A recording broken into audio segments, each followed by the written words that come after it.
Hello, Craig, if that is your real name. And Mark Kaplan. Boy, Mark, you are right on these. Did you miss me last night? Wait a minute. Oh, I see. That's coming from the phone. I heard sound, and it was on my phone. Craig, Mark, I just thought I'd do this before I bailed from the idea of doing it. I've had a crazy day, but I did an interview with a food safety expert. Really cool guy from NC State, and we talked I made it hard on myself because we talked for too long. Mary Mayer, hello out there. I hope you're doing well in these crazy times. From the night last week, from the day that last week that my first gig canceled, I started doing a lot of live streaming. And hello, Sky. And this was already in the works. I have created a studio space. I want to do more live streaming and shoot and edit stuff. But the day my first gig canceled and then another couple gigs canceled in the forthcoming days, I jumped into it. I was ready. And here we are. So, Amanda Buchanan. Amanda, I sort of referenced, without naming your name, I sort of mentioned you the other night on a live stream like this because a guy that I know for many years now, I met him on an airplane. And so I said that, and then I also added that, I've met a couple people on airplanes that I've kept up with, and I've even I watched you get married virtually, and all from meeting on hey, there we go, Jane Hayes and Chuck Pell. The stars are out tonight. Chuck says, how do we get people to start behaving rationally? Yeah, that's not gonna happen, Chuck.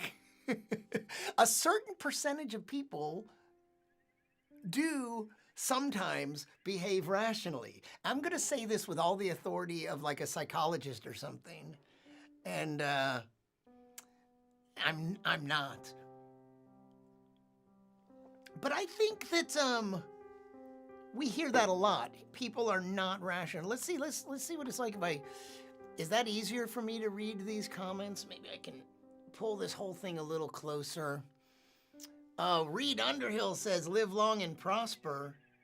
Wait a minute. Where's he saying? See? Hold on a second.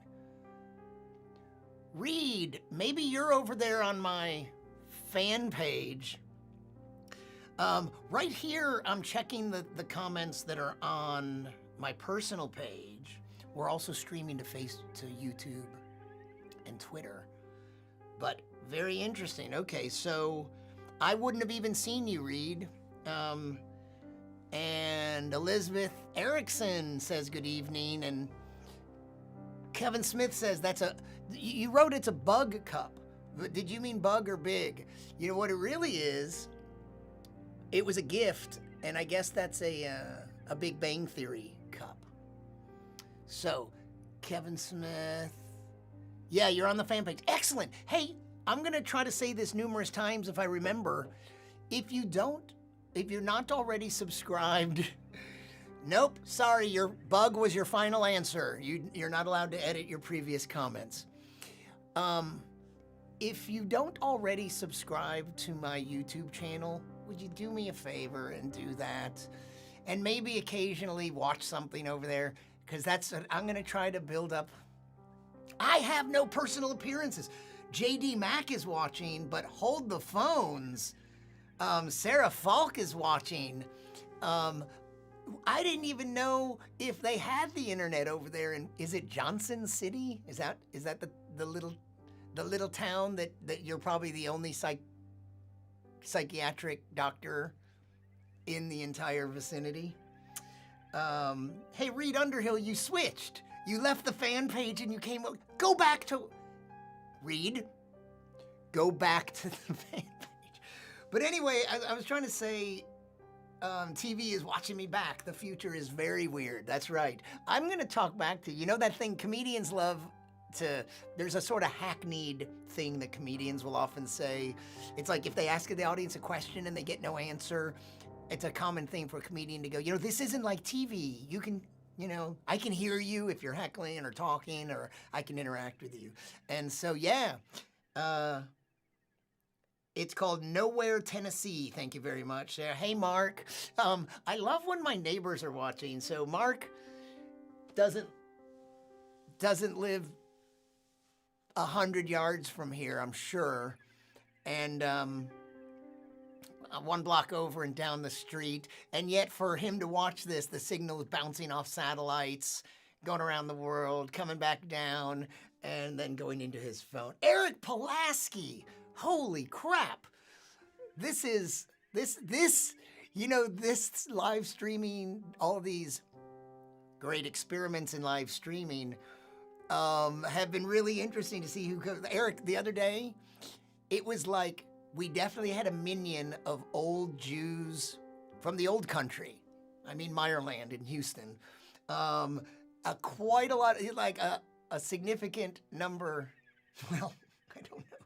A significant percentage of the like 13 people that are watching were old Houston people of the Jewish variety. Hey, Eric, I hope you're doing well. How are things? I don't know how this affects your business, and you're probably just fine, but, you know, I used to make a living from performing and speaking to groups of humans. See, there was this time when humans would gather together in groups. It was part of their social life. I know when I say that, I don't want you to confuse it with social media. These are two different things. There used to be a time when humans had a social life where they went out of doors, and they interacted with other humans. Sometimes they would touch each other. I know. You don't have to tell me. It sounds creepy and scary, but it happened. And maybe that's what got us into this mess in the first place. Mark Kaplan, there is no Pulaski. Eric Pulaski, you doing well? Miss watching your stand-up. Yeah, you know, eventually I'm gonna have to do some of that too. I'm gonna have to make these funnier. For now, so you know what? Here's something that I have coming up. And please subscribe to my YouTube channel, Science Comedian, youtube.com/Science Comedian. And because I'm going to try to build up my pathetic excuse for a YouTube channel right now. But here's I'm going to try not to talk as long tonight as I have been. And the only way to stop me is if you interact with me a lot. If you have a lot to say, then maybe. Hey, Albert and Susan and Frank, let me ask you. Albert and Susan, Eric Pulaski. Albert and Eric's watching. And Susan and Albert, are you in the same room? You're in the same house. I'd put money on it. Are you sitting next to each other, and both of you have the show pulled? The show. This is a show. Hey, Sammy. Sammy Weegent. David Grinspoon. Wow. All the stars are coming out. David Grinspoon, thanks for tuning in for a few seconds at least. I was just going to say that I've been doing a lot of streaming, and today I did my first, not live, did the first interview with an expert related to this subject. Do I even have to say what it is? Today I interviewed a guy named Ben Chapman. He's a food safety expert at NC State. And we talked about, unfortunately, we talked for about 90 minutes. And I worked on it a little bit today, but I'm going to pretty it up. We talked via Skype. We were safe. We talked even though we both live in the same city, we talked via Skype. Very strange times these are. And I'm going to fix it up, make it look nice. I'll post probably the whole interview as well as individual one-topic clips. And I have some other interviews lined up, and I'm going to do a bunch of that. So we'll get a bunch of, and you know I still have to show you my Alan Stern interview and David Eicher, the editor-in-chief of Astronomy Magazine. and my Steve Vai interview. So we'll have music, we'll have rock stars, we'll have more Brian May stories, and we'll have all the science. Yes, Dr. Funky Spoon, JD Mack says, and Darlene Walter is watching, and Andrea is watching. Thank you, everybody. So, wow, that's a lot of pressure on me to be entertaining. So you'll notice tonight, totally different background.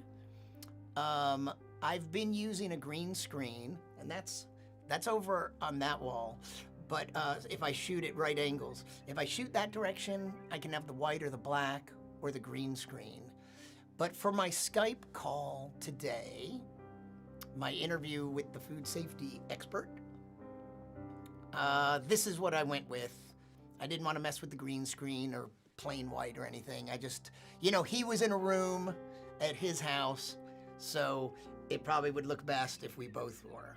So, Rich Moore, Chuck Pell, are you considering a book?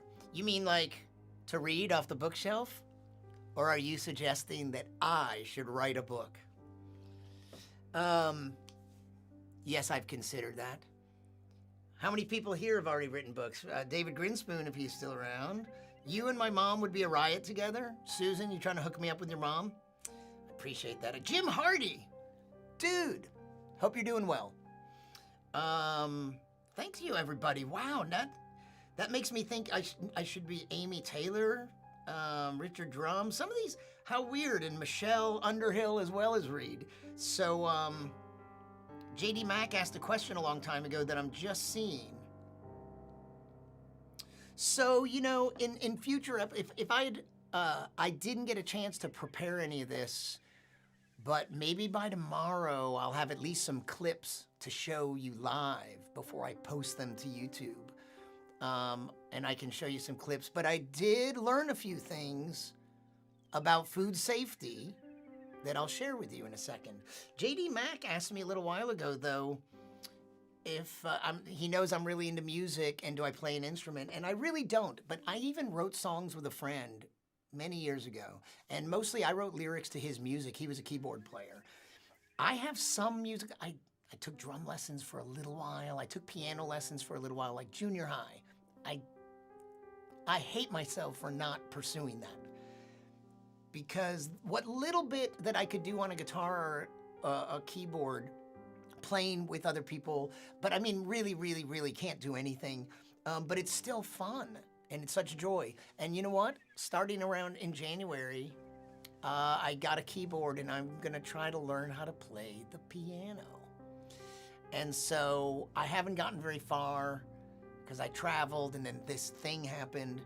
And even though I'm stuck inside, I've been focused more on video. Howard Beecher, why'd you say John Bednar's? Did I say something? That's not who I played music. All these people, Christopher Height. Yo, Brian, let's start a Google Doc of science jokes. 5-second rule, fact or fiction. Damn it, that would have been a great question. Here, you want to know one of the most important things, though? Smoke on the water. Yeah. Hey, Raquel. And Ricardo. Hey, Ricardo, remember when I mentioned the other day, that's so weird. 2 of the 3 people that I've met on airplanes and become friends with tuned into this tonight. I remember I mentioned I had met a woman and I watched her get married on Facebook. Not married on Facebook, but we became friends. Random people I met. So Ricardo and Amanda tuned in tonight. The comments are coming so fast. Oh, Albert, why'd you? Yeah, exactly. Unfortunately, the guy I wrote songs with passed away, and Al Warden passed away just Wednesday. Al Warden was an Apollo 15 astronaut. He's one of those guys that the spaceship went to the moon, and the other 2 guys went down to the moon, and he had to wait in the car. And but he loved that. To hear him talk about that experience and the I forget the phrase he used, but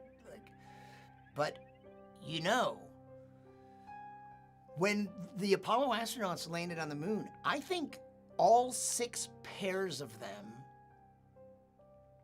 walked on the side of the moon that faces the Earth, if I'm not mistaken. So that means all but 3 humans in the whole world were there on the Earth. Then 2 humans were on the side of the moon facing the Earth. But as Al Warden orbited, and when he was on the far side of the moon, and the other 5 Apollo astronauts that had the similar experience, because there were 6 missions that landed on the moon, they were the most isolated humans still in human history. Because everyone else is over there on the Earth, 240,000 miles away. 2 people are on the side facing it, and he's sitting in a tin can on the opposite side, on the dark side of the moon, the far side of the moon.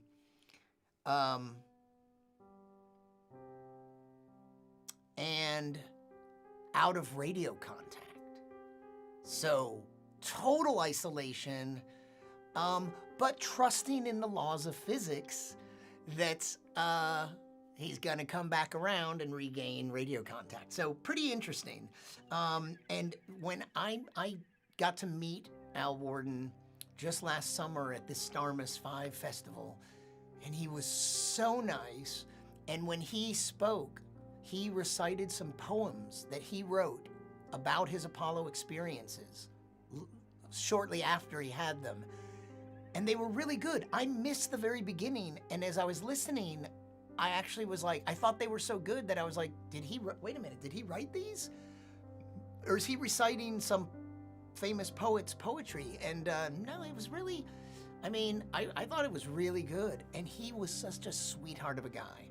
And one thing we did, I posted on Facebook and on YouTube. I know a space writer she has a couple books. Her name is Amy Shira Teitel, T-E-I-T-E-L.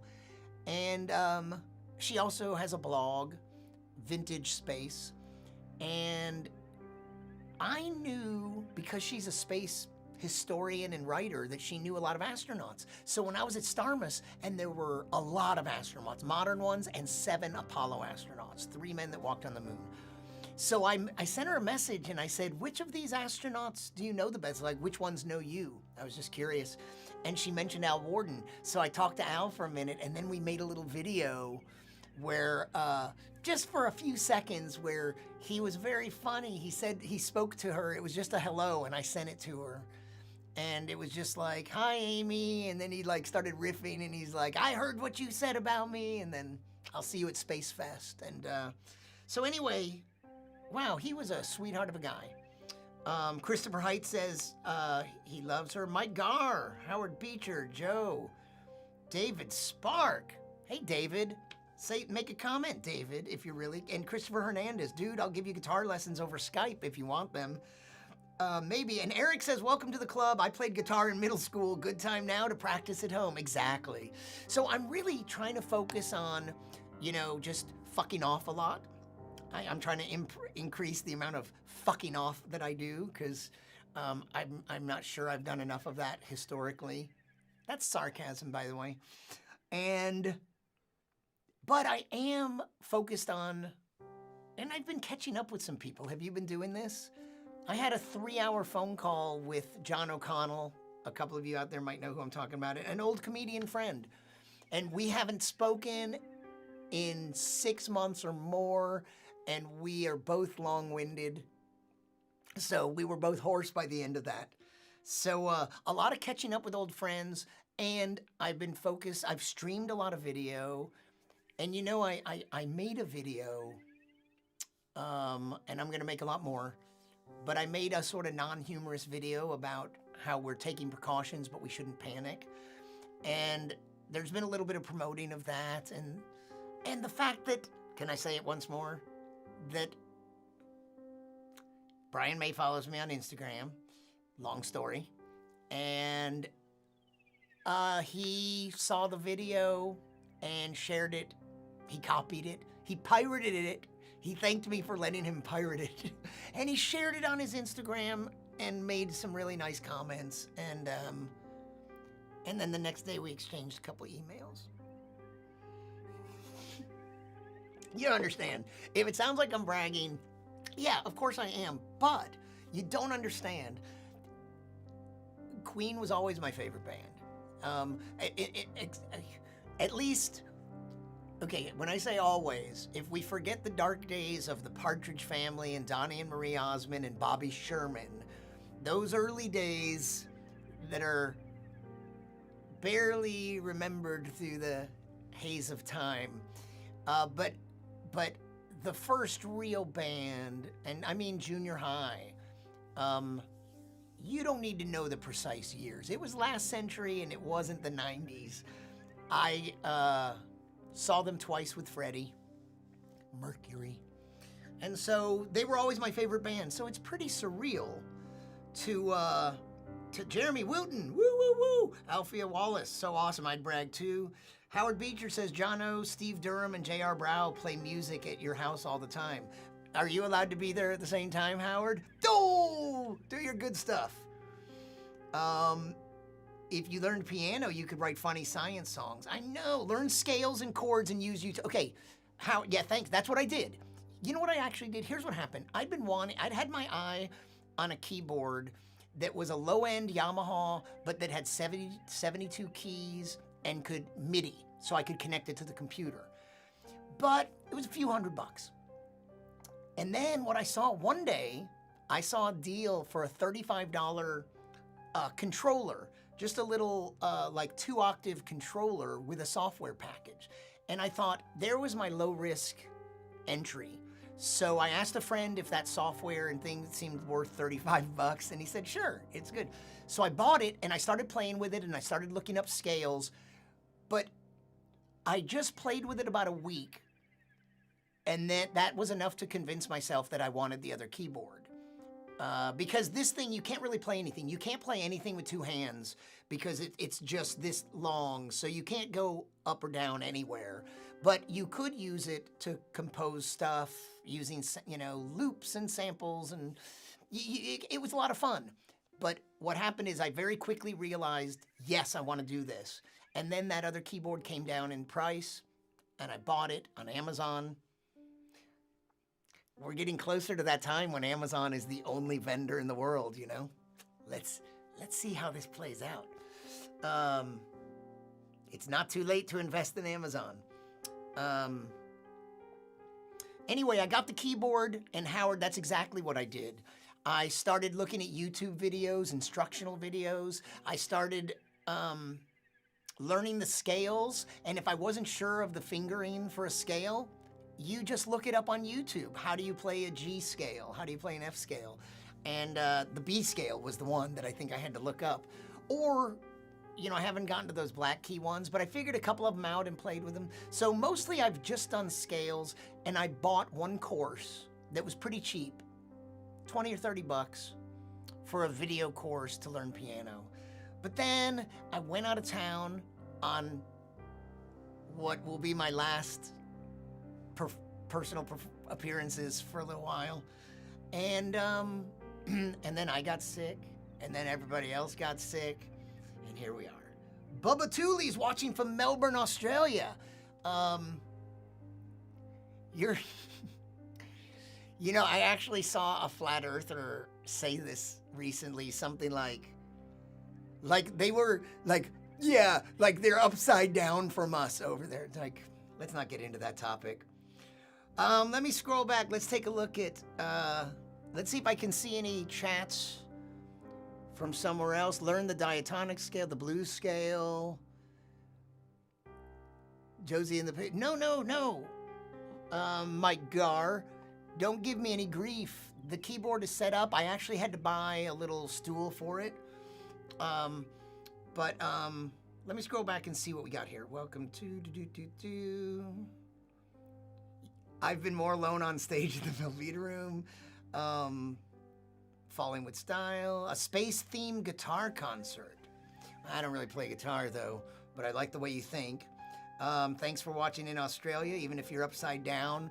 Do you have to, turn your phone upside down so it works? Do you have to look at your...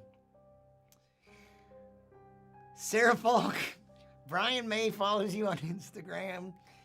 Well, he follows you too, so very funny. Brian May is very... You know what?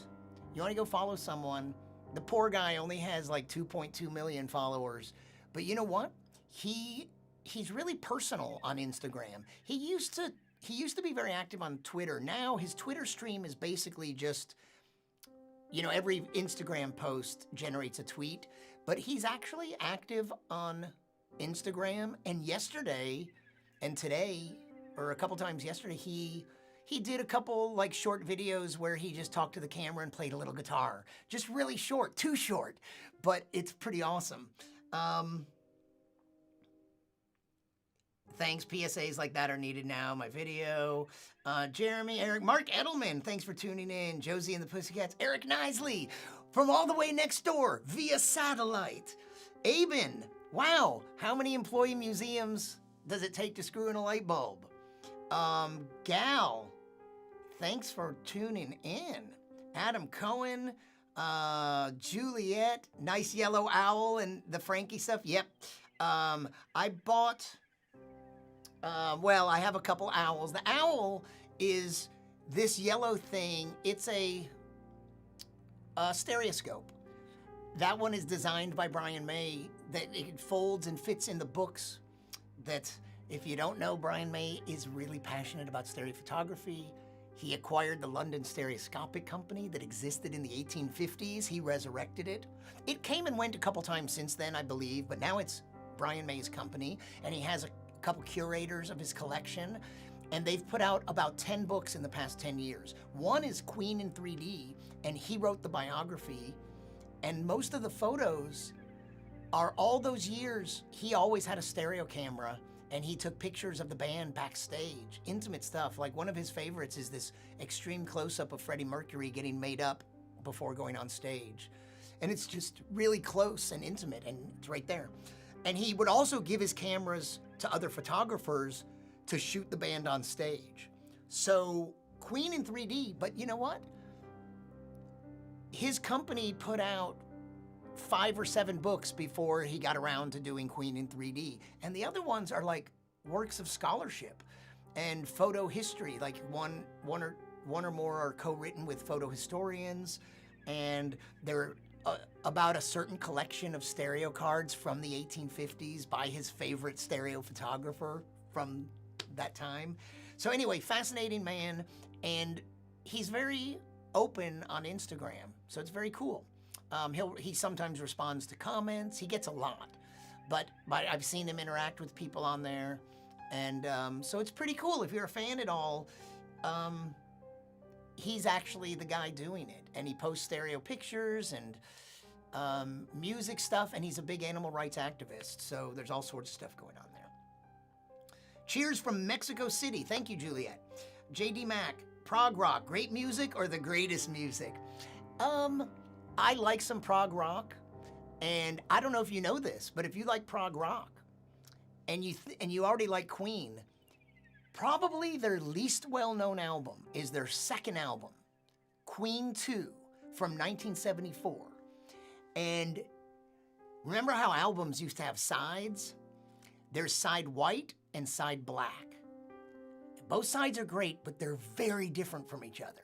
Side white is like 4 Brian May compositions and then a Roger Taylor, the drummer, song. And it's some of Brian May's best stuff, and it's awesome. You flip it over, side black, it's kind of like the medley on Abbey Road. Like Queen would do that a lot, as the Beatles did, where one song ends and blends right into the next one. And side black is all Freddie Mercury compositions, and it's crazy. You think Bohemian Rhapsody is weird? 2 albums before that, you should hear what they did on Queen 2, side black. Ogre Battle, the Fairyfeller's Masterstroke, the March of the Black Queen. There's nothing else like it. It is very strange, and it's their most progressive, but it also really rocks. So they're kind of heavy for progressive. And so JD, who do you like prog rock? Like, I like Genesis, and I like this band. Queen was my lead into them, though. There's a guy named Roy Thomas Baker who was the producer on the first 5 or 6 Queen albums, maybe 5, 6, 7 albums. He also produced the first 3 or 4 Cars albums, and he produced a couple Journey albums starting with Infinity and a lot of other stuff. He produced a band called Starcastle. JD, do you know Starcastle? They're progressive. Jazz Kaner, dude, Jazz Kaner, if you're still out there, thanks for tuning in. Just play everything in C or A minor and you don't need them dang black keys. Yes, that sounds a little racist, Jazz. The book, you like the bookcase? Hey, Mike, I don't know if you can tell, I need to work on it, but I have 2 hot white lights, like sunlight temperature on me, and I white balanced for that. But the lights, and I have a backlight, but I have 2 lights shining on the bookcase, and they're warmer. They have gels on them. They weren't tunable. So I don't know if it's obvious, but I wanted to separate the background a little bit more from me, so it's slightly different color. I don't know if it came across. I'm doing a lot of video experimenting. I'm sorry if that bores you. Eric said he's exiting because it's time for dinner. Best wishes to all and order takeout. You know what? Let me tell you, since I almost did half an hour ago, this is a very, like, one of the most important food safety questions that I got answered today in an interview with Ben Chapman, who has a food safety podcast. I think it's called, hold on, am I allowed to do this? Oh, I closed it, I don't know. Food Safety Talk, Food Safety Podcast with Ben Chapman, he's co-host. I asked him how risky, what about delivery, food, and takeout, and he said it's low risk. That in our experience with previous viruses, like the same class of viruses, the other coronaviruses and other viruses, food borne, like even though foodborne problems are so common with certain bacteria, Salmonella and E. coli, in the case of these viruses, there's really no evidence from the previous related viruses, and there's no evidence yet about this one. When the food is cooked, it would kill the virus on it. Hopefully not too many people touch your food afterwards. The packaging that it comes in is not touched by a lot of people. So really, he echoes that same thing, that the big risk is being around people and breathing, especially if they're symptomatic, but they could be carriers before they even develop symptoms. And so being in a room with other people, that's what the highest risk behavior. Well, I mean, opening your mouth and having someone cough into it, maybe that's high risk. But he said that delivery food, and if you want, I mean, I asked about this, but he didn't even say it. When you get your food delivered, you could take it all out and get rid of the packaging and then wash your hands for the 23 seconds it takes you to sing Her Majesty, the last track on Abbey Road. And I did just touch my nose, but I haven't been around another human in years before this virus. I see a variety show in your future. Comedy, music, interviews, found videos. Exactly. This will, I'm going to get to the point where if I can, it's just that it takes a lot of work. There will be titles. There will be effects. There will be interview clips and music clips. I have a lot of old content. So, yeah, Mark Edelman. Sure. Matt Ward. Jacob Moser. How's it going in the photography world in the Bay Area? You're Alan Stern. Alan, I don't know if you've lasted as long as this, but Alan, I've been doing live streams and I've been playing a couple clips from our interview, and they're not posted to YouTube yet. Well, they are, but they're within an hour-long stream where I played a couple clips from our interview. So I don't know if you're still out there, but Alan Stern tuned in at least for a bit there, and he's worked on 28 or 29 space missions and is head of the New Horizons mission to Pluto. And, in fact, hey, Alan, if you're still out there, let me know and I'll play you a clip. I think I still have some queued up. and I'll show you a great clip of yourself. You guys have been talking so much that I haven't been able to keep up. Brian Morris, Jacob, thanks for tuning in. Juliet, thanks, and glad you saw my message. Take care. Prog rock, Jazz, you're not into prog rock. Uses too many black keys, doesn't it? Needlessly complex white music. Albert, yes, Queen 2 is epic. Howard Beecher, I saw Joey's eye. Yeah, that is the book filled with the art of our deceased dear friend, Joey Walden, amazing artist. And as a tribute to him, this book was put together. Queen 2 is a great album, and I hope they remix it someday. It's a bit distorted at times. JD Mack, you are banned from my streams. No, okay. Lauren Klitzes, thanks for tuning in. Roy Thomas Baker produced Albert's childhood, mine too. Those first Cars albums. You know Starcastle? Yeah. The camera looks good, thank you, Mike. King Crimson, the album Elephant Talk is cool. Yeah, I never really had a King Crimson album, just heard cuts. Cool look, almost like I'm green screening, but it's real. And you know, if you zoom all the way in on the bookcase, it is out of focus, but at this zoom level, it's not obvious. You know, I wanted that depth of field effect, and I have limited space here. I can move the camera back a little bit farther, and I can move farther and then get that blurred effect. But then you might not be able to see such detail, but I do like that. I'm working on it. Chris Yee, thanks for tuning in.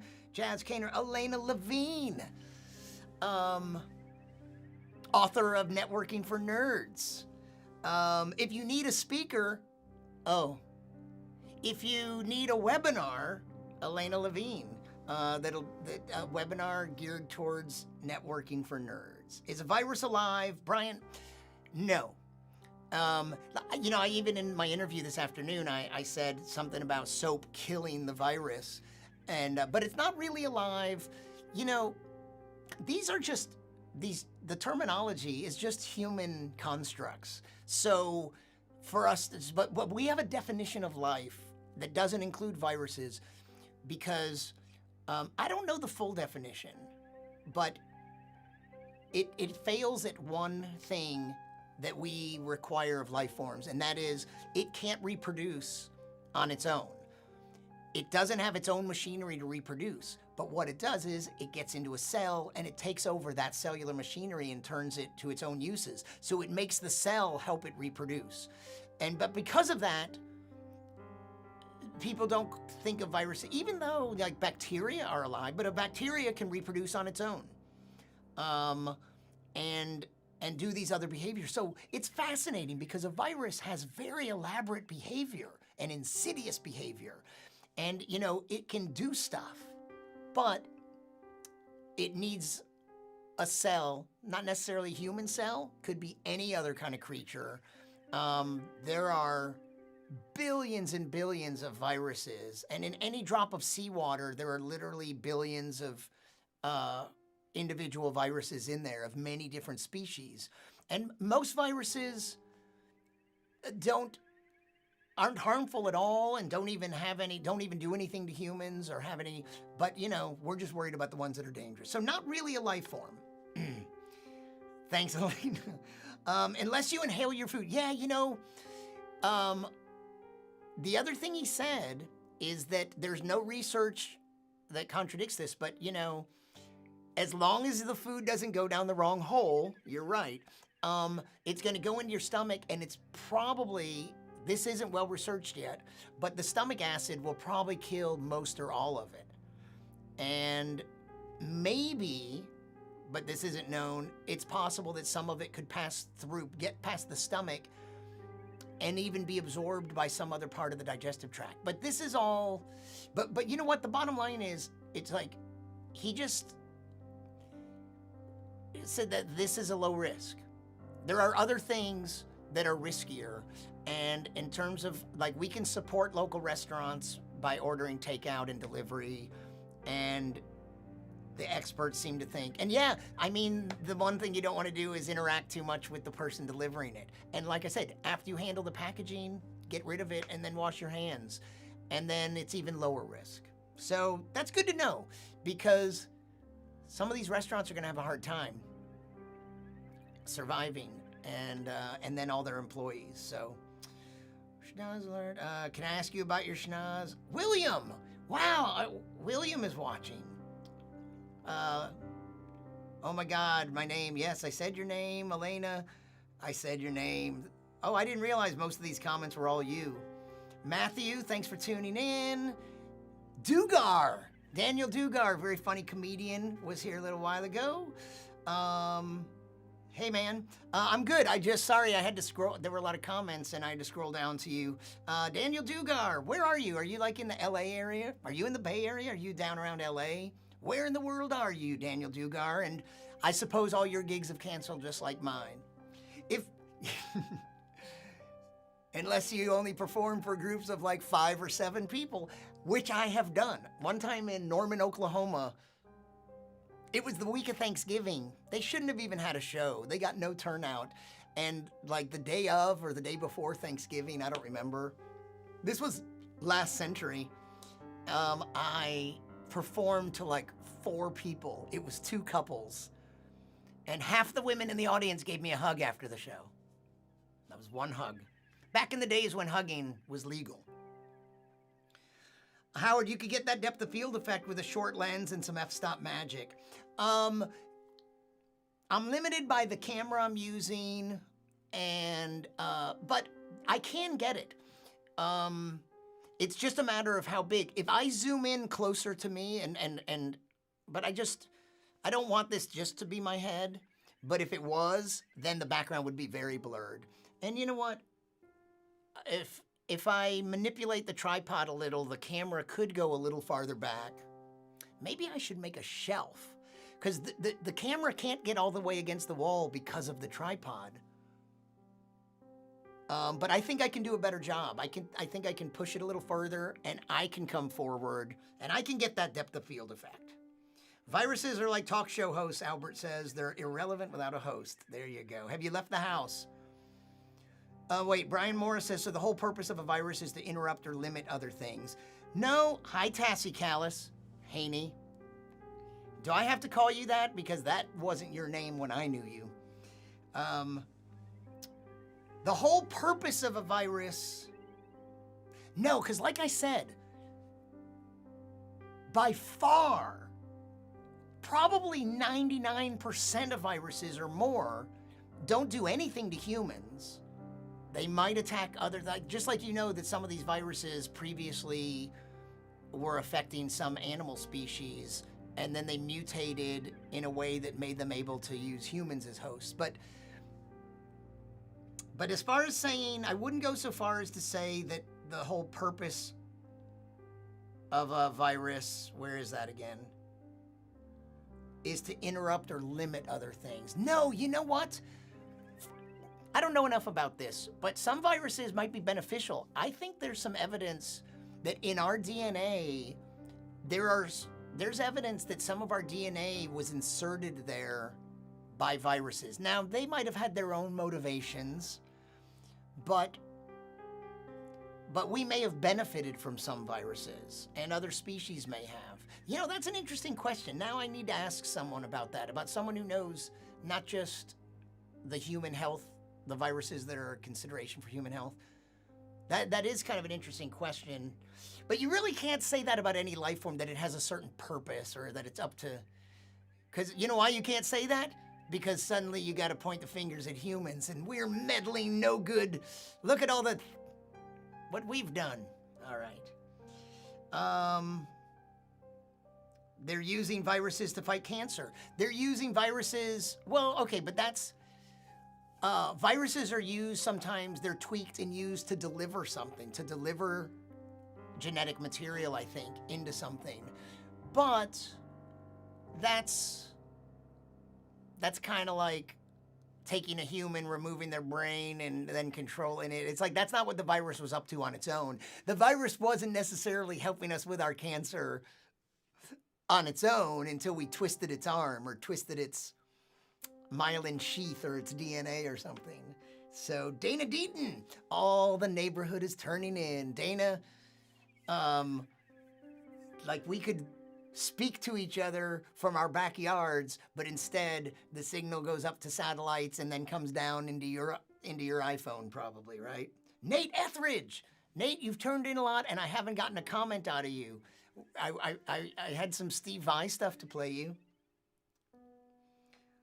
Brian Morris, if it's not alive. But is it a life form if it's not alive? No. It's like alive and killing it. Like when we say like something like soap can kill it, technically no, it's not alive. You're not really killing it. You could destroy its outer coating and render it unable to do damage. But saying killing it isn't really the correct term because it's not alive. Finley and Dana, I love this. Albert and Susan, now Finley and Dana, are you in the same room or are you in different parts of your house and you're both tuned in to this? Do you sometimes, of course you do, send each other text messages from across the vastness of your house, your estate? Is that a yes? Yeah. Why not? I mean, but that's the thing that kills me is like, it's not even like shouting from the next room. It's like satellites are involved. Explain that, flat earthers. So yeah,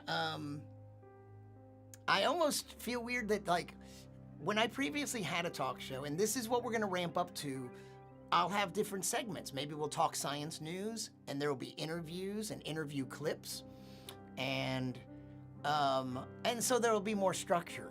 But what this is really is just a fireside chat, really, isn't it? John O'Connell, dude, I'm 47 minutes in, and I haven't said anything yet. I think I'm doing well. And this is what I use. This was the background. I didn't want to change it up, so this is what I used for my interview today. Slight different composition, cropped a little differently, but Jono, Howard Beecher has been chiming in, and maybe somebody else, I don't know, but we're technical distancing. You're listening to me talk, that's right. Okay, so some of you may have heard this, but maybe not. Here's a little funny moment I had a few days ago. Right here is the front of my house. And so I live alone, and like sometimes my neighbors all have really awesome dogs, and sometimes I hear them out there, and then it's like, oh, we get a little social. This is the way it's been in the days of the virus, in the days of the quarantine. Go out there, and we all keep our distance, but we all chat, and other neighbors are walking by, and it's nice out, and I've gotten a little bit of dose of human contact without actual contact. So the other day, I'm sitting here, and I heard someone outside cough a couple times. And so I ran to my front door and pulled the little curtain aside, and I was gonna run out and make some funny comment to like I thought it was one of my neighbors out there coughing, and I was gonna, citizen, get back in your house, illegal. This isn't allowed. And so what happened instead is I ran to the door and I looked out, and it wasn't one of my neighbors. It was my mail carrier sitting in his truck coughing on my mail. And then moments later, and then I didn't go out, but that was like, 1 minute I had this big smile that I was about to joke with a neighbor, and then the next minute it was like, oh no, my mail carrier's coughing. And then I walked away from the door. I wasn't gonna make the joke to him. And I hear him putting the mail in my mailbox. So in about 2 weeks, I'll be checking the mail. Nope, you know what? I went and brought it in. But I did feel weird about it. And I'm pretty sure after I opened the junk mail that I didn't even need, I'm pretty sure I threw it away. I washed my hands and threw it all away. Do you have an accompanist playing piano in your living room? I have an audio file playing in the background. I don't actually hear it, so I forgot. Sometimes I wear an earpiece so that I can hear it and hear the video clips I've been sharing with you. But in this case, it's just playing and yeah. You know, it doesn't belong. Oh, is that what you mean? It sounds like a Chinese restaurant because of that? Virus can last 24 hours on paper, 48 hours on stainless steel. Hey, Howard, I've heard longer than that. But I have, you know what? I lined up some more interviews. I'm going to talk to a virologist or two, a virologist. I'm going to talk to other people that have different areas of specialty. Maybe eventually a psychologist, maybe an economist. I'm going to do some regular science stuff too, but we'll find out. And if you have some ideas of the kind of person you'd like me to interview, I'm open to ideas. But it's, Michael, can the germs get on your porous mail? I think so. I don't know, it's a surface. So I don't know. I don't think enough, certainly not enough research has been done on this virus. More research has been done on the class of viruses, the other coronaviruses. Here's another thing. I heard an interview with an expert. You know, a lot of people have been saying, well, when the weather gets warm, it's going to go away. Like the warm weather is going to kill it. Did you hear that rumor? Someone a little more informed said no. What he said is that that's not what happened with the outbreaks of MERS and SARS, these other pernicious coronaviruses. That is not what stopped them. So he said, if it happens, it's not because there's a previous model for it. So it's like, it might happen, but there's no research that suggests that it will happen. So, don't they need water? John O'Connell asks. I don't know. One thing I learned about food safety today, and this applies, you know, that's good. I need to ask him some specific questions about viruses. Oh, John, I asked him another one of your questions about freezing. So, heat can kill germs like, you know, bacteria like E. coli and salmonella, and heat can kill these viruses. But freezing, it's like freezing is how we preserve bacteria and viruses. And you might have thought of this too, because you may have heard some concerns that there's parts of, like towards the poles, there's permafrost that has been frozen for thousands of years, tens of thousands, maybe hundreds of thousands. And as this old permafrost melts, some viruses trapped in there could be released that we've never interacted with as modern humans. And so what does it mean for us? Well, and then of course, that you saw that documentary, the John Carpenter documentary, The Thing. That wasn't a virus, that was a macro life form, but that was pretty scary documentary. So I don't know if they need water, but cold, freezing your food is not gonna stop it. Cooking it at a high enough temperature will. And he told me some temperatures that, you know, it varies from food to food. I asked him how high you have to heat ice cream to make it safe. But I'll have those in some short clips and the full interview soon. But the one thing I do know about water is that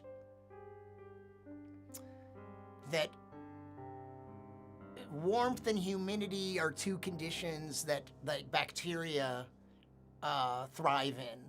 So he was comparing his childhood in Canada, where he grew up, was colder and drier, and there's foods that we tend to refrigerate that they didn't refrigerate, condiments and things, and we were talking about peanut butter and jelly, and just because it was cold enough and dry enough that you didn't really have to worry about the bacteria multiplying.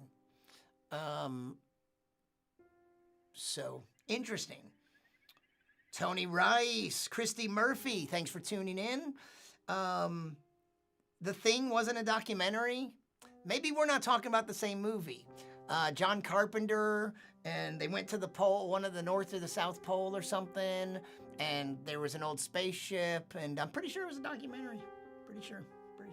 Tony Rice, you'll back me up on that, right? The Thing by John Carpenter, totally a documentary. Multi-camera shoot, very good editing. And who stars in it? What's his face? Snake Plissken. I believe the star of that documentary is Snake Plissken, who escaped from New York. Okay, you guys. Not on copper. Brian Morris points this out. You know, I heard this. I don't know enough about it, but I saw a scientist post something, and there were links to some research, and I didn't follow through on it, but that as far as like surfaces, that, I don't know, viruses and germs, they don't like copper. And interestingly, someone pointed out, remember how a lot of handrails used to be copper, and maybe they should be again. Turn in our old pennies and let's make pennies into handrails, right? Plowshares. How's that phrase go? Hi, Marla. Thanks for tuning in. I'm just kind of rambling. This is a little fireside chat. Maybe that's what I should put in the title, a fireside chat. And fire will kill the... Oh, Tony. Of course I could count on you to ask the eternal question. What is the airspeed velocity of an unladen swallow? Is it the what or the European? I don't remember that. I haven't seen the Holy Grail in so long. And if they don't throttle our streaming services like Netflix and Amazon, but there's so much new stuff to watch. I'm only finally catching up on The Expanse. You science and sci-fi fans out there, Albert, have you watched The Expanse? Tony? It's in its 4th season. It's completed 4 seasons. It was on a network that produced 3 seasons, then dropped it, and fans were upset, and Amazon picked it up and made a 4th season. All my geeky friends had been telling me about it, but a couple times I tried to watch the first episode and I didn't get into it. And then finally, after this 4th season's already out, a couple months ago I started watching it and I liked it, and it's great, and it gets better and better, and I'm just starting the 4th season. So I don't have time to watch African or European. Good. What's your favorite color? Blue, no red. Blue, I do know.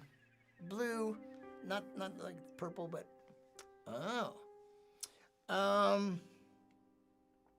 so there we go. No dropped frames. Hey John, remember last time I said that, the next thing you know I had 16 dropped frames. I'm not running the green screen, and I haven't been playing any clips. Although frankly, that green screen background on this scene, I think it's playing behind me, even though you can't see it because this image is covering it. But I just have that one audio file playing, and I have this, and no dropped frames, and we're coming up on an hour. Celeste. I was sitting here watching this thing on YouTube, wondering why I couldn't see all of this chat. I thought, oh, I should have explained. Yeah, and you know, I don't know if you commented over there. Technically, if I want to pull up... Oh, thank you. Oh, that was you. Swords into plowshares. So we can make pennies into handrails. And maybe that'll be part of the solution. And Michelle Crenshaw said, I watched Contagion the other day. Now I'm about to watch Containment on Netflix. I haven't seen either of those, but I really want to watch Contagion. How was it? Buy brass handrails. Celeste Flores, Clay and Steel, is a blacksmith. And you know what? You would have already known that by now. if not for this virus. Because a week, from last Tuesday to the Tuesday before that, I was supposed to be in the Bay Area for a gig that got canceled. Has it really been that long? That's crazy. Anyway, I was going to spend a week. I was going to do a lot of interviews. And Celeste is somebody that I met on Facebook. I don't even know how, but I was fascinated because she's a blacksmith. And you know, since medieval times, I haven't really met that many blacksmiths. So I thought super cool. And so then when I was coming to the Bay Area, we set up a time, and like a week ago Sunday, I was gonna visit her. What do you call is it her facility, her warehouse or whatever? What do you call your place where you just got that new anvil? And I was gonna interview her, and she was gonna make something, and we were gonna live stream it. But then the virus happened. First world problems. You're rewatching Boston Legal. Have you watched James Spader's The Blacklist? But Boston Legal, I was just telling someone how good it is. Like, because you wouldn't expect it, but James Spader and William Shatner were it's a buddy show. They're so fun together. And Shatner, it's just, who'd have thought? He was Captain Kirk, and he was in those 2 episodes of The Twilight Zone, 2 classic Twilight Zone episodes. But, he's really Captain Kirk. But then he did, I don't know how many seasons of Boston Legal, and he's a different character, and it's pretty entertaining. Brass, according to Celeste, brass is mostly copper, and it'll keep me in business. It's a smithy, so it's a smithy. Your smithy. Your background music gives me the delightful feeling of a funeral home. I shouldn't have it on here. I have that selected, and the little sound effect you might hear, they really are meant to go with when I use the green screen and that background, and the tone is supposed to match a certain series of videos I'm gonna make. And I'm not gonna use it for everything. I could stop it, but what's the point now? Smithy, that'll be useful in Scrabble. Yeah. I wonder if I should, okay, let's take a look. Would you get into B-Feed? What does that mean? What does that mean? So pretty much everyone is on, see, that's the thing. Please subscribe to my YouTube channel. 17 people that are still watching. You need more sad trombone. Mad cow. What's the cow mad about? String cheese. I thought I might eat that on camera like I was like a cute Japanese girl and we were in Japan and you were all paying money to watch me eat food. But that ain't gonna happen. Please, I'm Science Comedian on YouTube. Subscribe to me over there. I'm gonna get better at checking. I need more devices. I think that's the thing. And I'll get better at checking the comments over there simultaneously. So the thing is, I have to find a better way of doing it, and it's tough when they come in because I can't scroll. I can do this and pull up and see the comments on all the platforms that I'm streaming to. But like the amount that's coming in, I can't scroll over there, so I would just have to pay attention. But you know what? I might be... Celeste, I'm using OBS as this mixing software, but I'm gonna experiment with another piece of software that's different and handles comments differently. That's one of the risks of going to multiple platforms is like, you were over there all alone wondering what the hell was going on. Very sad. Brian Morris says, did you catch Cosmo's Possible Worlds? The question mark is not in the title, but I like that somebody might think it was. I haven't watched it because I don't have any regular cable TV. All I have is Netflix and Amazon and Hulu, And I don't think they're on there yet. So I'm a little embarrassed to say, have there been how many episodes? Probably 2 already, maybe 3, 2 at least. How is it? I need a robot assistant. Yes, Dana. You don't just mean a Roomba, do you?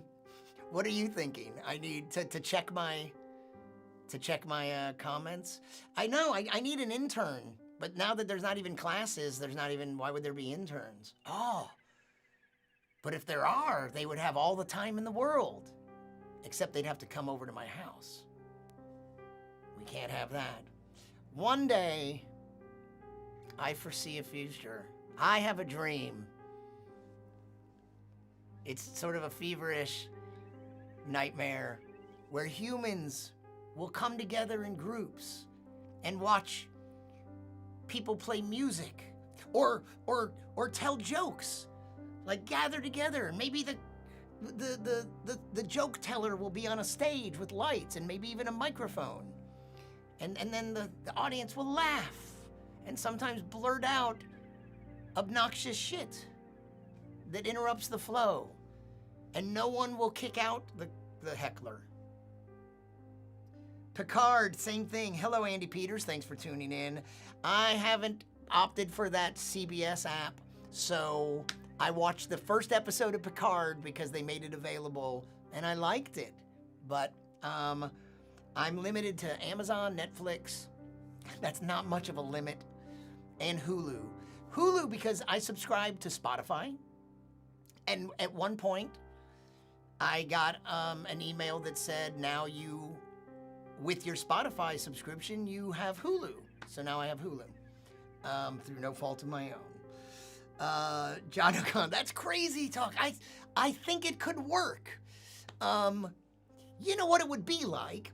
You know how when you're watching television, sometimes when you're watching a situational comedy, sometimes you'll hear laughter. Like a whole lot of people laughing at one time, laughing from the TV. It's very mysterious. If I remember correctly, and according to my old joke, the Flintstones used to have a laugh track. and I used to think that was particularly funny because it's like, it's drawn. Like, how could you have it just doesn't make sense. And of course, Gilligan's Island, every time they mess up, there's people laughing. Like, where's that infernal laughter coming from? I think that's sort of an old hack joke. But can you imagine actual humans, instead of a machine that generates laughter or plays little recorded clips, imagine a room full of people and they're all laughing at you. That's a lot of people's nightmare, but to some of us, it's our dream. I'm on stage and everyone's laughing at me. Not with me, at me. John says, I've got some costumes, you got a barn. We could do this, but not this month. I'm not espousing pirating, but I'm not doing it either. I'm not saying I've done my share of pirating in the past, but things did reach that point where, except for these exceptions, where, what was one of the things that made downloaded music legal take off was people had been trying to charge a lot, and Steve Jobs dropped the price to 99 cents, and it's like, remember on Napster and stuff, files are not always what they're labeled, sometimes they're bad. When it got to later with torrenting and movie files, sometimes I think an insidious way, maybe it's not fair, they're being pirated from, and one way they would stop it is like they would upload files that look like they're a legit movie, and you spend a long time downloading it, and then when you get it, turns out it's not a good file anyway. So yeah, the Wilhelm laugh, Albert, can you elaborate on that? What is that? Is that something to do with the history of the laugh track? I just saw a thing that it was like a paper that had been done about whether people laugh more. It wasn't about laugh tracks, but it was like, why are you even asking this question? I think we really know this. Like, when other people laugh, when you hear other people laugh, it affects your laughing, and that's the whole concept of the laugh track. Right? I mean, there's no reason to put a laugh track on television shows that were not even shot before a live audience. Shooting before a live audience is interesting, and then you really do get laughter, but they probably sweeten it. But the fake laugh track on a show that wasn't even recorded in front of a live audience, it's purely the psychology of making us think it's funnier than it is, and getting us to laugh because other people are laughing. Howard Beecher, my kids will not watch a show with a laugh track. I guess you raised them well. Although, I mean, I think some good shows have laugh tracks, right?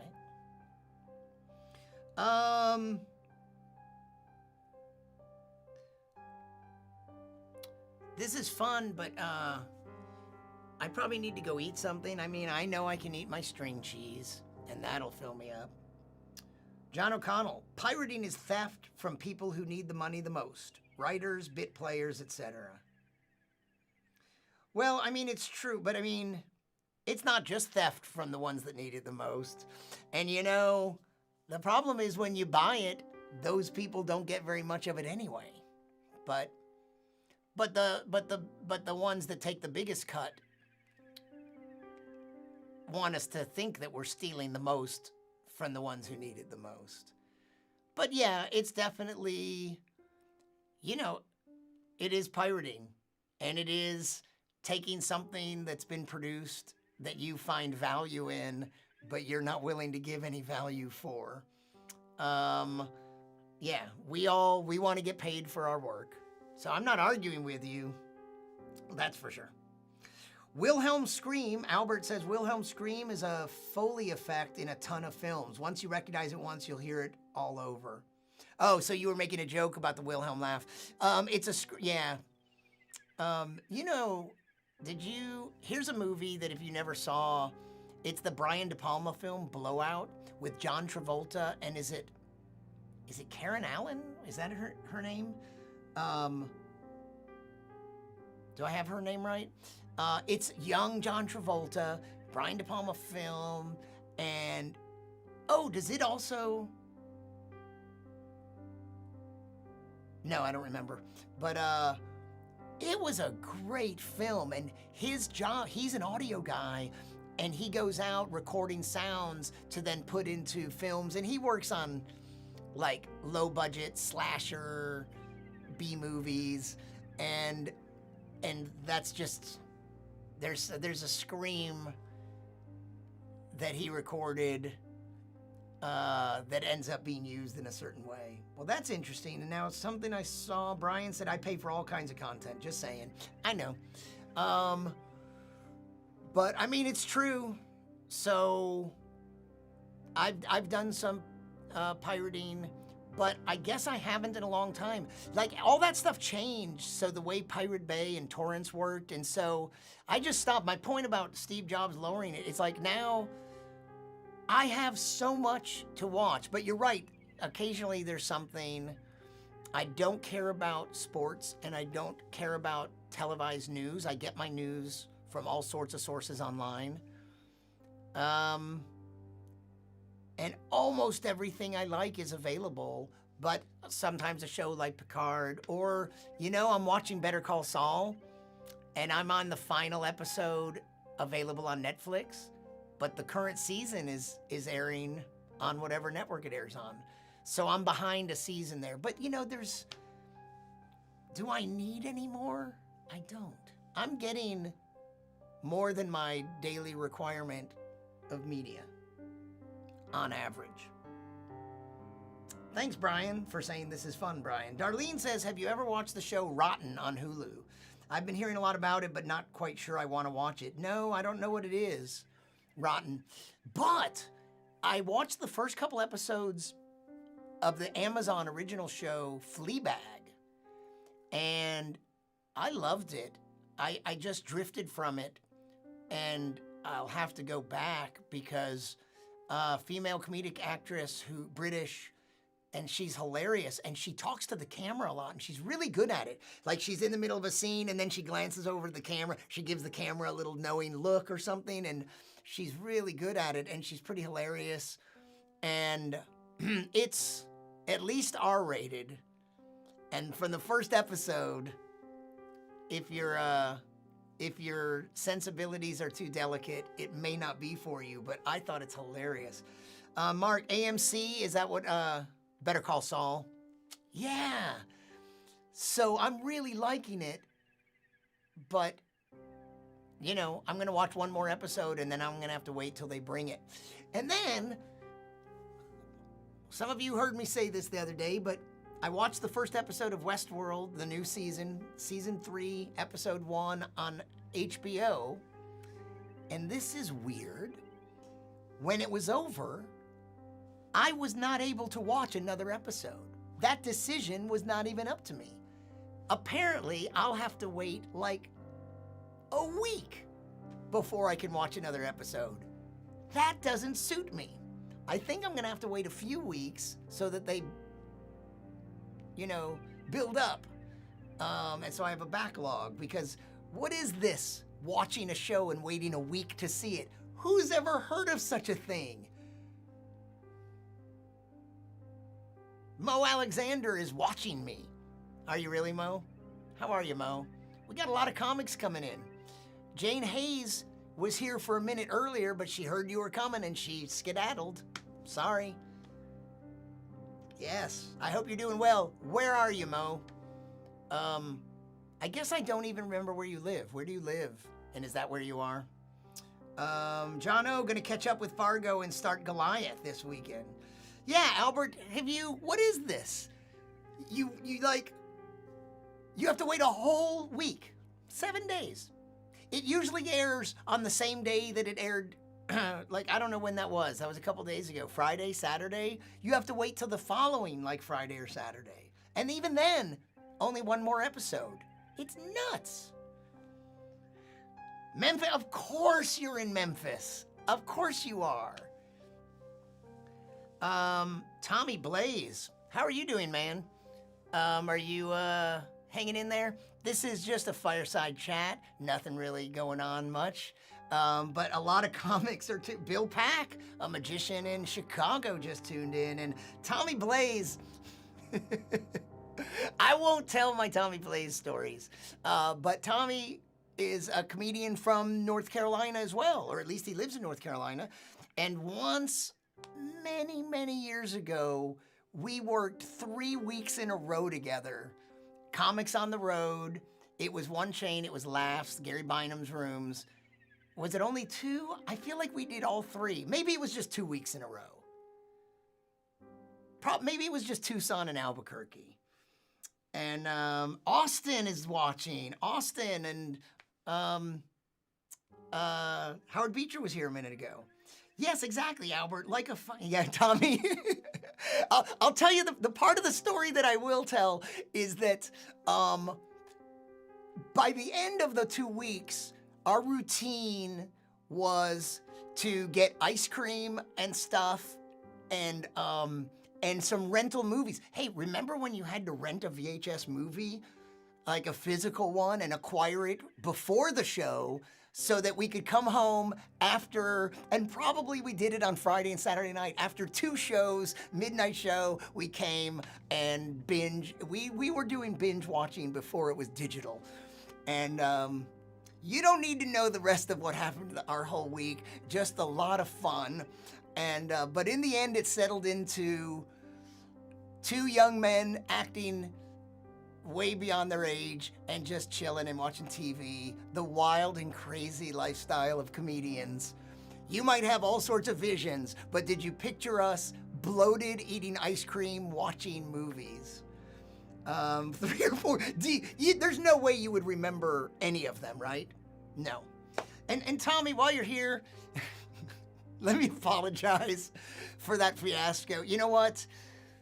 I haven't had that many horrible gigs in my life, but Tommy gave me an opportunity to do something, and I was in a very bad space. I was getting close to finalizing my divorce, and my head wasn't in the game at all that day. And I've always meant to say I'm sorry. I was gonna send you a message and go, hey dude, I should have said this at some point. How long ago? Was that 2 years ago? 3? I don't even know. All I know is, sorry. It doesn't always happen that way. But yeah, we watched a lot of movies. I'll bet we didn't watch 3 or 4 after a Friday or Saturday, but who knows? Because then we sleep all day and wake up the next day and just in time for some comedy shows. So that's the wild and crazy lifestyle of comedians. Oh, Laura tuned in. Hi, Laura. Oh, where are you? Are you in Chicago? Are you back in Canada? I think you're in Canada. All of us love you, brother. Thank you, Mo. Wow, sold old school comics in here. Totally. So John O'Connell, yeah, you know Tommy Blaze. Aben says, off topic, is that the magazine cover or the album cover behind you? That, you know what so what it is the magazine cover. Oh, also, I don't know if you can see it, but right there is an actual copy of the old magazine that had this image as the cover. But you can tell that that's the magazine and not the Queen album because they replaced the little people here. That man, the same artist, Kelly Frias, redid it and he put the members of Queen there. Otherwise, it's like an identical copy. So good question. Bill, I was watching episode 1 of Ken Burns' baseball doc, or I would have been here sooner. Yeah, I'm already an hour 20 in. This can't go on. This can't continue like this. We can't keep seeing each other like this. The next bit of quarantine is no more groups of 2 or more, including families. And then what if it goes less than 1? And what if it's no more streaming video? And then no electricity and you just have to sit in your house in the dark and be happy that you live in America. Bob Johnson, thanks for tuning in. John O'Connell, I had completely different after show wild experiences. Well, I had some of those too. And I even had some of those with Tommy Blaze, but maybe those aren't appropriate stories to be telling right here and now in the days of the virus.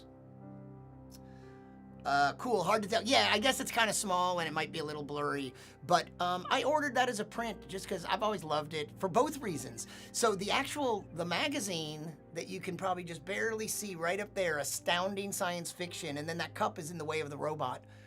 One time I went to a science fiction book fair or show, and Kelly Frias, this famous, he's now deceased, but the artist, he was there signing autographs. So I went around and I found a vendor that was selling magazines, and I found that copy of the magazine and I bought it. And so that copy right there is actually signed by Kelly Frias.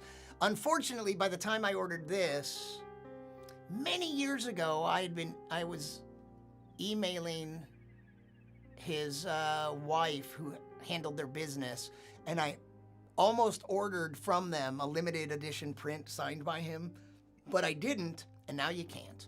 Or I mean, maybe there are some, but I just got this on eBay, relatively inexpensive, and stuck it in a frame. Howard Beecher, you were where? Cool, hard to tell. Identical copy. Did I say identical copy? Well, someone could, it depends on the method of copying. What if I try to draw a copy of something and it might not be identical? But sure. History suggests that 80 minutes is just the beginning. Albert, you know me. Howard Beecher says, I was there too, bitch. Where were you? You're not at Laughs with me and Tommy Blaze. You're not saying that, are you? Aben says, if things go that bad, come over here. I can make fire and we can play acoustic instruments. You have acoustic instruments? Most of your instruments will be rendered unplayable in the apocalypse. Mo says, could you do one of your infamous science jokes, please? Seriously?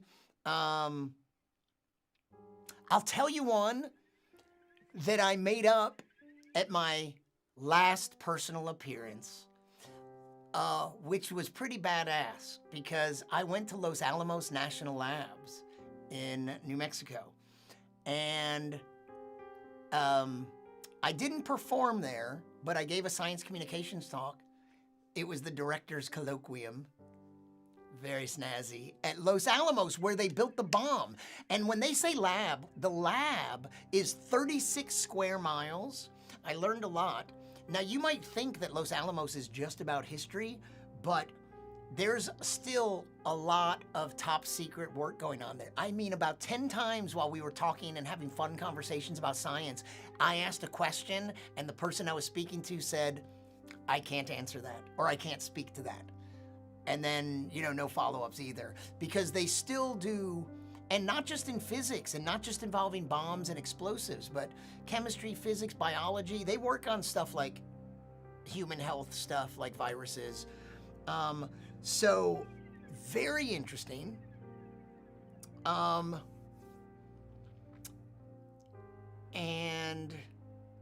okay, so I interviewed a scientist on stage. She operates the laser on the Curiosity rover that's on Mars right now. She was super cool, Nina Lanza. She's like a geologist, and she went into planetary science, and now she operates the laser that's on Mars. So a lot of cool people, very cool, you get to operate a laser. Hers is on Mars, and I gave a talk, and then I had some sort of workshop meetings with groups of people. So I was pretty busy there. But during my talk, I opened with this. Almost opened with. It wasn't the first words out of my mouth. I greeted them. And so Los Alamos is at an elevation of like greater than 7,200 feet. And I live in Raleigh, which is basically sea level. So I said, as I was getting started, excuse me, because I'm going to be talking fast and I'm going to be a little out of breath because I came here from sea level, Raleigh. And if you trace my lineage, I come from even lower than sea level. I don't even know the exact words yet. But if you trace back my lineage, my people, we come from way below sea level, like hydrothermal vents at the ocean floor. So that's a science joke. If you bomb at Los Alamos, it's a big deal. Yeah. Howard. No late shows at the Velveeta room. And then, yeah, the other ones, I need more new ones like that. But like an hour 28, I think we should wrap this up. I need to eat. I need to really watch the interview that I conducted today to see what happened during it. So yeah, excuse me, I already did a 90-minute Skype call with a scientist today. Oh yeah, John, you just noticed the Joey Walden book on the top shelf, a very limited edition. Yes, Howard Beecher already pointed it out a little earlier. You know what this is? I don't know if you can tell, but that's a miniature Brian May guitar. That's a miniature Red Special Brian May's homemade guitar. Oh yeah, you know what I meant to do? This little moon, it actually lights up. And that's the whole point. Let's see how it looks, because I'm curious. It has 2 different colors. I don't know if it's charged. Okay, so there's this color. That's the bright one. Does that look different? That's actually overexposed. And there's a dimmer color. So yeah, there's no point in turning it on. It doesn't really look like it's on, does it?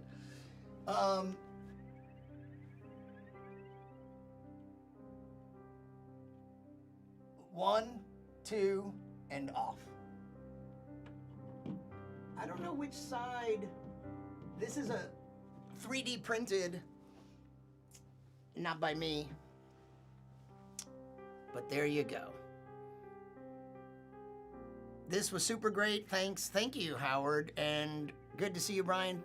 Good to see your name, Howard, and your words. Jennifer Rennie is tuning in, and Dana, brighter looks better, but it was overexposed. Didn't you notice? It went too bright. I had to work on the lighting here, and it's still not where I wanted exactly. Bob Johnston, can I shut my lights off? Well, why do you ask that? You know what? I mean, Jennifer, thanks for tuning in from New York. I hope you guys are doing okay. Are you hunkered down? That's what we would say in Texas. We're all hunkered down. If I turn the lights off, it would probably signal the end of play. Light is necessary for you to see me. But, you know, if I turn the lights off, this actually isn't bad. Let's see.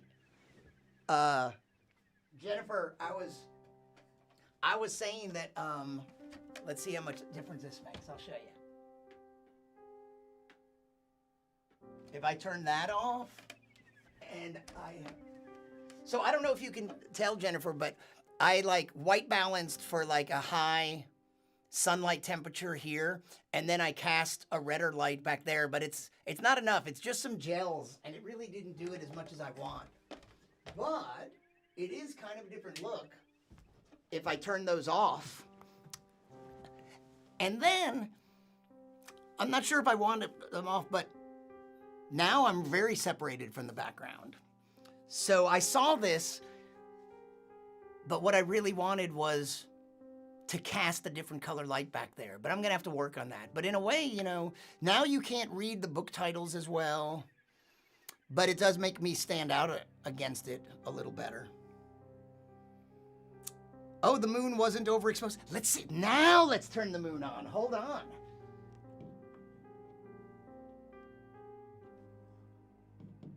That's the low one. That's definitely different. And that's bright. Ooh. How's that look to you? It's doing something weird. For me, do you see it? I see some noise in it. Do you see what I see? I see like, it looks like kind of noisy there. Oh. Interesting. If I could dim those lights even lower, this might look better, doesn't it? Turn the moon back on. Let me go back to some of these. I still want one of those books. Yep. So we can see the moon. Now you can't, I see. Yeah, well there, look at this. This is,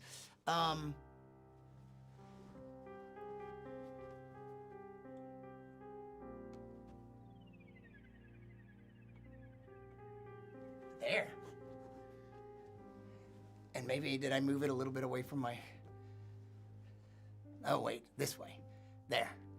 Ooh, I kind of like that. Brighter looks better. That's the bright mode. Jennifer says we're hunkered down at the lake house in Pennsylvania. Are you allowed to relocate like that? Just taking you and your viruses cross state lines? Citizen, we're watching you. Now turn on the moon. Turn the lights off as an end of the show. John says, Chris Bono, very limited edition books for the living wake only. Aw. That's a better look. Isn't that cool? But it's so, everything is so dark now. Like, I love the way the moon looks. Oh, I know something else I did when I zoomed out a little, and that's a little more headroom. I don't want the shot to go all the way up to where it does there. I want the shot to end like just above the Joey book in the moon. And I could actually show a little more of my breasts. Moon, there, nice, bright, it's sparkly, looks fine. You don't see the noise? I see it on my screen, but you're right, I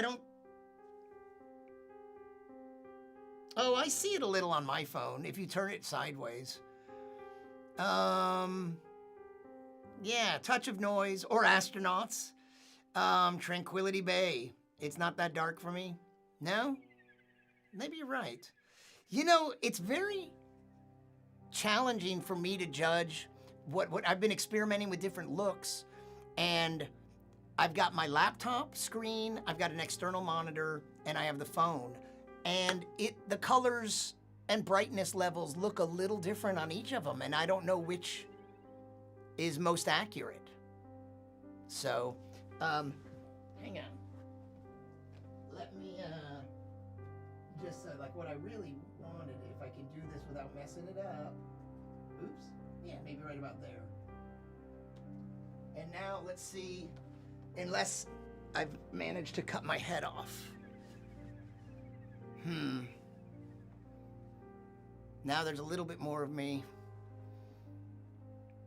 Now we can start the show. Hello. And now, you know, there's a limit to how long. I'm going to 3 platforms, Facebook, Twitter, and YouTube, and I don't know the limitations. We are gonna wrap this up because I think Facebook, the limitation is either 2 hours or maybe it's 4. YouTube might not have that harsh a limit, limiting me to 2 hours or 4. Twitter, I have no idea. Twitter, Periscope. Therein lies the problem with streaming. So many platforms and display options. But I mean, even that display business is just, I mean, I'm just shooting video and I actually have another screen. Like how I look on my external monitor and how I look on the camcorder that I'm shooting with the viewfinder flipped so I can see it. Different skin tone, completely different color to skin tone. So then I think the only way I can really judge is like, so then how does it look on the phone when I get it? If that's how most people are seeing it anyway, most of us haven't tweaked. We tweak the brightness on our phones, but most of us don't mess with the color in any way, if we even can. This nice shade of gray moon matches your hair nicely. Thank you, Howard Beecher. Hey, this isn't bad. My hair's getting so thin. I don't like. I don't mind it going gray, but I'll tell you what, as it gets thin and gray, some of the gray just appears invisible. And so when I'm on, like you can see some of my head up there. When I'm on stage under bright lights, you can just see too much head. I've always had really thick hair, but up here it's not as thick as it used to be. It's very upsetting. Let's take a look. Did anyone chime in over looks good on Twitter? Says H-Town Chowdown.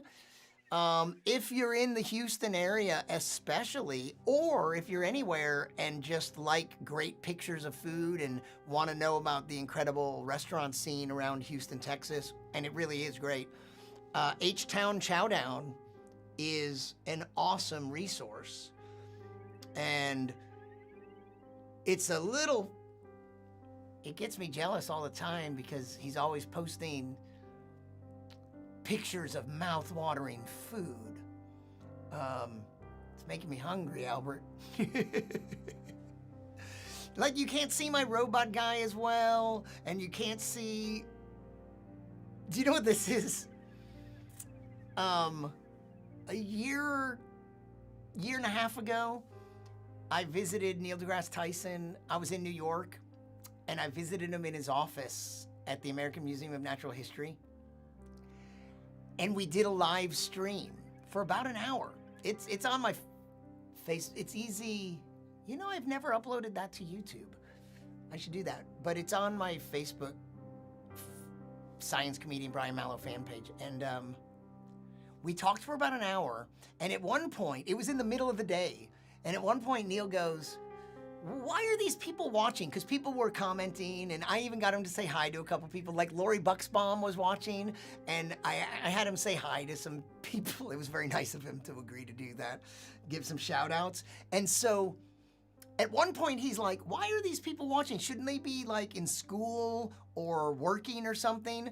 And he decided to make them a hall pass, and it's a Brian Mallow live interview hall pass. And he put the date on there, but he actually missed the date by one day and then signed it. So I thought it was kind of cute, and I took it. But what he did was he goes, okay, I'll tell you what I'm going to do. And he scrawls out a Brian Mallow live interview hall pass, and he dates it and signs it, and then he holds it up to the screen. It was pretty hilarious. And there it is. Just a little relic, just a little memory from a fun interview with him. Take biotin. Is that to change my complexion color? Why are you saying that, Susan? You have good coverage, kid. They make spray paint to fix that. I don't want to go down that path. I'm not saying I won't, but I don't want to. I've never been into any of that. I've never been very fashionable, except, occasionally like this, at times like this. But I've never been, expensive haircuts and fashionable clothes, and I don't want plastic surgery. I don't want any surgery. In fact, if I have to have surgery, it may as well be plastic. I don't want it to be paper or plastic. I don't want it to be anything more serious. Frame drops now, 0. And so it'll be interesting to see if this is all in sync later. And it seems like, John, is there a good sync there? For me, it's weird because there's a delay. By the time it goes through the camera and the computer, it is out of sync, like the way I look at it. But was that in sync?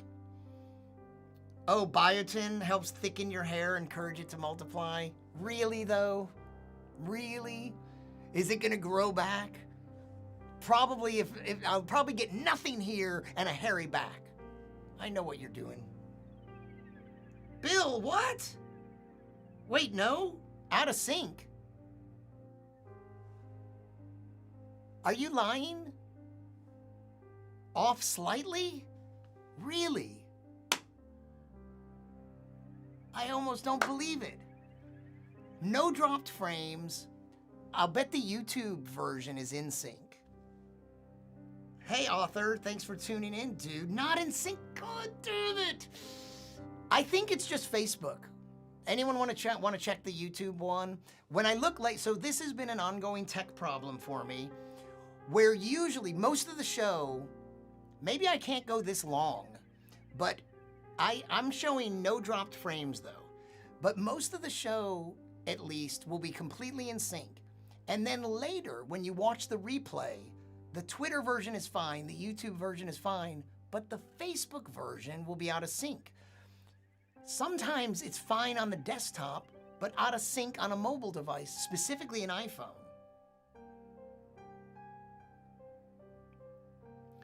Sync is off maybe 50 milliseconds on Facebook. I only noticed it recently.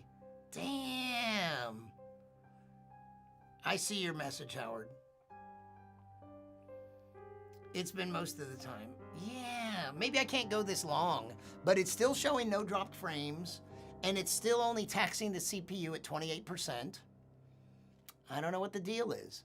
Now there is this weirdness of I set the bit rate to be constant 4,000, and it goes up to 43, 21, and down to 42. And Facebook might not like that high a bit rate, somebody indicated to me. So maybe I need to change that to about 3,800 or 3,700, but that's unfortunate because I'm streaming at 720, and on YouTube, if your machinery can handle it, you can go total 1080p. Hey, author, can anyone check the YouTube version, or I'll just look at all this later, but how are you doing, buddy? I'm good. I think you're doing, where are you watching from? I forget. You're somewhere. Where are you, author? I'm getting ready to wrap up, though, because you know what? All I really wanted to do was not blow it off because I didn't do one last night. And this one is longer. This one is long enough for 2 nights. All I really wanted to do, though, was do a short stream, tell you that my food safety expert told me today that getting food delivered or picked up is a low risk thing and you can do it. Oh, Albert, were you watching when I said that? I think I repeated it when you came in. That he deems that pretty low risk. And after you take the packaging away and reveal your food, if you want to wash your hands, sure, nothing wrong with that. But of all the things, you know, it's the human contact and breathing around people and being in a room with people is higher risk. And so you can do 4K on any platform if you were shaved. YouTube is better. You really noticed? Well, you're not there right now. Yeah.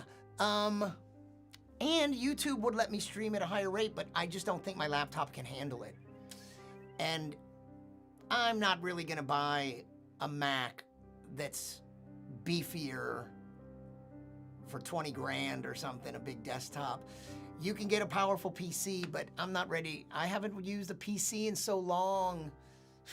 Jono and I were laughing about this the other day. It's been so long that it's like, I get to a PC and I don't even know how to start. Like, I know they're almost identical, but there are these subtle differences that you're like, well, okay, so how do I get started? Show me, how do I launch a window that I can start looking at for files or folders? You'd like a copy of that interview to post in your foodie group. Okay, so I'm gonna get some short clips and the full thing online. You know what I did? I don't want it, I could just throw it together as a Skype video and it's just the two of us next to each other, but I don't like that. So I like compositing it. I like it to look like, well, like, look at this for a second. So tell me about it. So Pluto, there's so much right there to unpack. Tell me what your hopes were. That's Alan Stern, head of the New Horizons mission. But did you see how I had a background and I had us both shrunk down and I had a border around us. And what I also have is a shot of just him in a square like that and one of just me. So I can make it, and in fact, my Neil Tyson interviews, not that Facebook one, but I previously interviewed him by Skype and I did that. I made it a 3-camera shoot.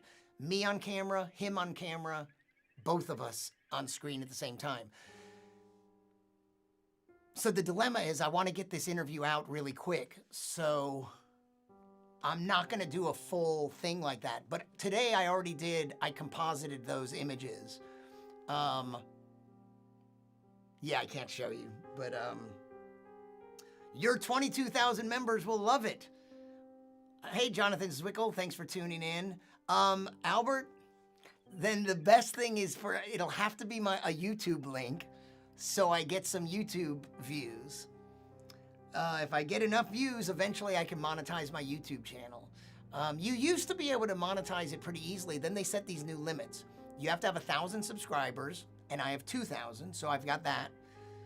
But in the past 365 days, you have to have 4,000 hours of watch time. So if my 2,000 people each watched me for 2 hours over the course of a year, I would get there. Or, you know, presumably some people are going to watch your stuff that aren't subscribers. But anyway, 4,000 watched hours. What I have in the past 365 days is I'm coming up on 900. But I haven't been doing anything. And these past 2 weeks, I've raised that. And the way it's raised, and I'm almost a quarter of the way there, if I keep this up, even though these aren't getting that many views, you know, if you all were watching on YouTube, and some of you have been watching for an hour or more, that would have been a lot of watch time. So I got to get better at checking the comments there and encouraging you to watch me over there. Garyana Beta, thanks for tuning in. Aben, can comedians be PC? Don't comedians have to be PC now? Look at the moon. Look at that moon.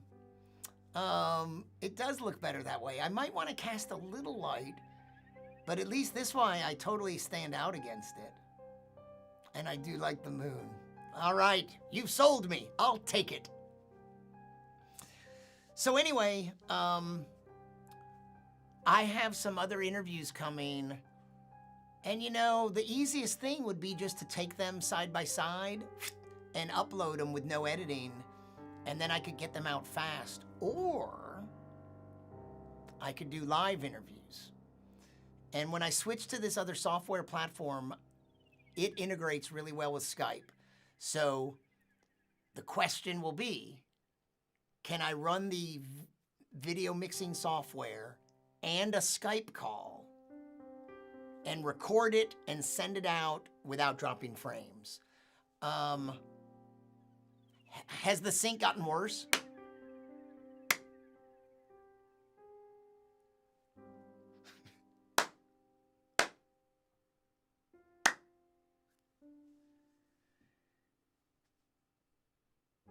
Wrap it up. We have a juggler next.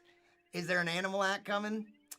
You need extended length content. Your audience gets sucked in. Yeah, that's what's good about this. If only anyone would watch it over on YouTube. So I guess I got to encourage that. And maybe I need to monitor the YouTube channel, and we can get, there's live chat. There's chat that goes on live videos on YouTube now. So let's take a quick look. I wonder how much I missed over there. Oh, it's not easy for me to get there. Channel, your channel. Does it show? There it is. Where is the chat though? It says 3 people are watching there. Oh, John, I'm slightly off on YouTube, but not as much. I knocked out about 40 hours just now, but no one was watching. I don't get credit for the Facebook views. I get no credit. I get no respect. Susan says, I followed you around Europe. You should have no problem filling 400 hours. I know. Yes, on YouTube it has. Well, anyway, let me come back to you on Facebook. Director's cut later. Yes. What about the extended version of this stream? So I had already talked an hour and a half,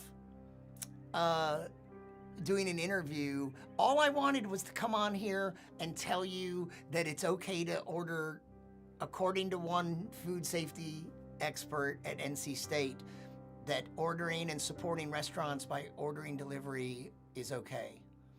That it's low risk. It's not no risk, but it's low risk compared to other things, compared to eating at a restaurant across from someone who's coughing. So anyway, you guys are awesome. Thank you so much. Let's wrap it up. Let's say goodnight. And I'm gonna keep doing this, and I'm gonna try to upload some stuff. And you know what? If you wanna help me out, watch some YouTube videos. There's a ton of stuff up there already, but new stuff coming. And thank you. This was fun. How will you know when I'm live on YouTube? Well, that is a good question. If you subscribe, and then you also, there's a little bell, and if you click it, it might take you to your settings where you have to allow, if you're on a mobile, you have to allow YouTube to send you notifications, and then you'll get notifications. But here's something. If you see that I'm live on Facebook, I'm live on YouTube.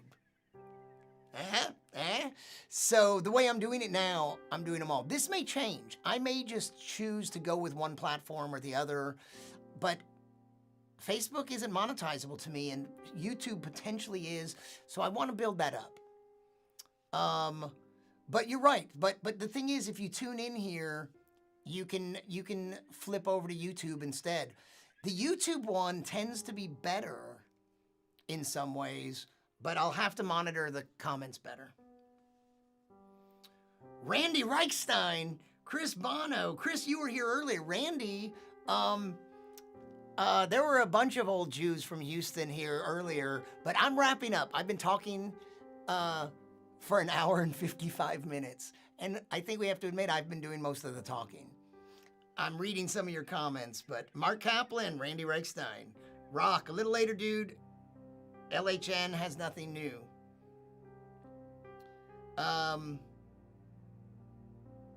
Anyway, thanks. This was fun, and now look, I like the moon. The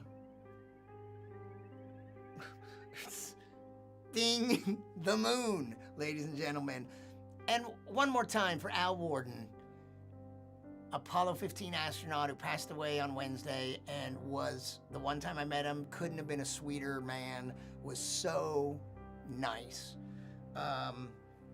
So Ad Astra, to the stars.